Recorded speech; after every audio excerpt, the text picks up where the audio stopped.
Sirât, which is the new film directed and co-written by French-born Galician filmmaker Oliver Lasher, who made Mimosas and Fire Will Come, which we reviewed on this show a while back. So the title is an Arabic term which refers to the Islamic bridge of Sirât, that all souls must cross over hell on the day of judgment. It is described as a bridge thinner than a hair and sharper than a sword. Okay? So the film won the jury prize at Cannes. It's Oscar nominated for Best International Feature. It's up against Sentimental Value, and it was just an accident, and Secret Agent. So once again, that is like the great category. The international feature is always the most interesting category.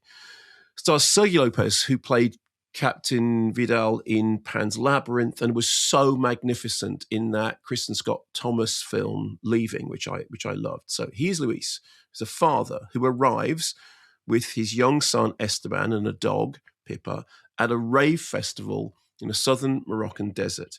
The music, incidentally, for the film is by David Letelier, who is known professionally as Kangding Ray. So he has a photograph of his daughter who has gone missing, and he thinks she might be at the festival. And we don't know much about her except that she was an adult.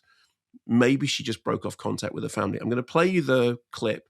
I'm going to just tell you what is said in the clip, just so you can understand. Actually, it starts in English. So he says, "Do you know this girl?" And they say, "Look, speak in Spanish if you wish." He says, "She's my daughter. We haven't heard from her in 5 months. We've been told that she might be at this rave." Then the young boy, his son, says, "Have you seen her? Her name's Ma." They say, "I don't recognize her. Sorry, no." "Do you know her?" "No, I've never seen her." And then one of the ravers says, "Listen, there's going to be another rave in the desert." And he says, "Another rave?" He says, "Yes, another rave after this one. Maybe she'll be there." Here's the clip. So this other festival, this other fiesta, this other rave is happening far deeper in the desert, much harder to get to. And they're kind of surprised when he starts to follow them in his minivan, which they say is not going to make it. Meanwhile, soldiers arrive and start trying to move people on. And there are news reports that a conflict has broken out, and it looks like it's the beginning of World War III. So the ravers, with Luis and his son and his dog in tow, evade the soldiers and head off on these fairly perilous roads to nowhere. So for a while, the film plays like a kind of cross between Sorcerer, Wages of Fear, and Barbet Schroeder's 1972 film La Vallée, The Valley Obscured by Clouds, for which Pink Floyd did the soundtrack.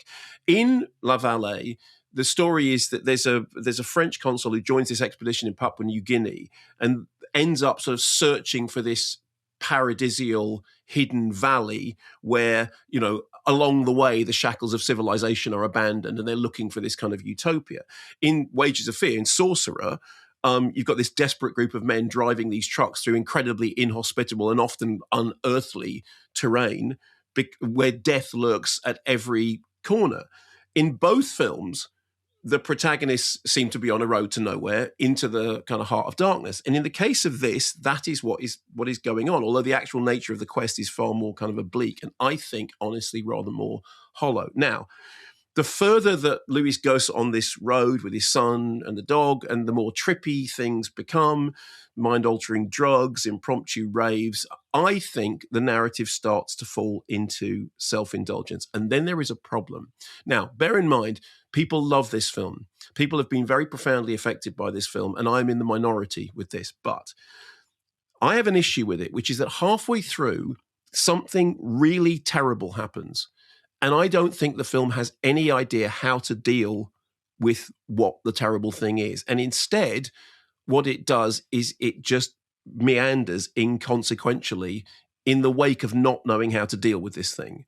Now, you could argue that one of the points is that the characters don't know how to deal with this terrible thing that's happened. I think it's that the film itself doesn't know. Then, in its third act, the group wander into a minefield and things take a turn for the absurd. Now, I think that the intention of the sequence is meant to be a metaphor for, you know, the randomness of life and death, and the Sirât of the title, the thing about, you know, the bridge over hell that is as sharp as a sword and thinner than a hair. And I think what the director is trying to say is something about the way in which, you know, you have to abandon certain things about life in order to be reborn and in order to really fully. I think that's what's going on. The life, the life after death, not actual death, but the rebirthing thing. But I have to say, to me, the dramatic conceit and the way it was dramatized was more absurd than absurdist, and they are different things. So it's not so much that it's a sort of divine comedy, it's that it's an unintentionally funny joke. Now, I may be very shallow, and I absolutely understand that people have been profoundly affected by the film. But honestly, by the time we got to that third final act, I had disengaged from the characters because the inability of the film to deal with the midway tragedy in any proper way meant that I just had started to see it as a film. I just started to see it as a construct. As I said, I know that other people have made comparisons with cult classics like, Zabriskie Point. I know that at Cannes, everyone went nuts about it. I thought it was, in its later stages, an example of a filmmaker getting high on their own supply. I mean, a film about people getting lost in the desert off their heads on, hallucinogenic substances, searching for the meaning of life in a base bin. And I found that indulgence troublesome because I think the film did not know how to deal with the thing that happens halfway through it. And this is a perfect example of how Wes Craven once said about, no, not Wes Craven, John Carpenter once said to me about horror movies.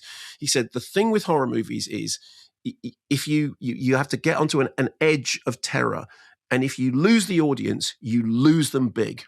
And there are things in movies that you just lose the audience. In my case, the midway point tragedy lost me, and I found the final act, as I said, more absurd than absurdist. Others will not feel the same way, but I'm not buying it.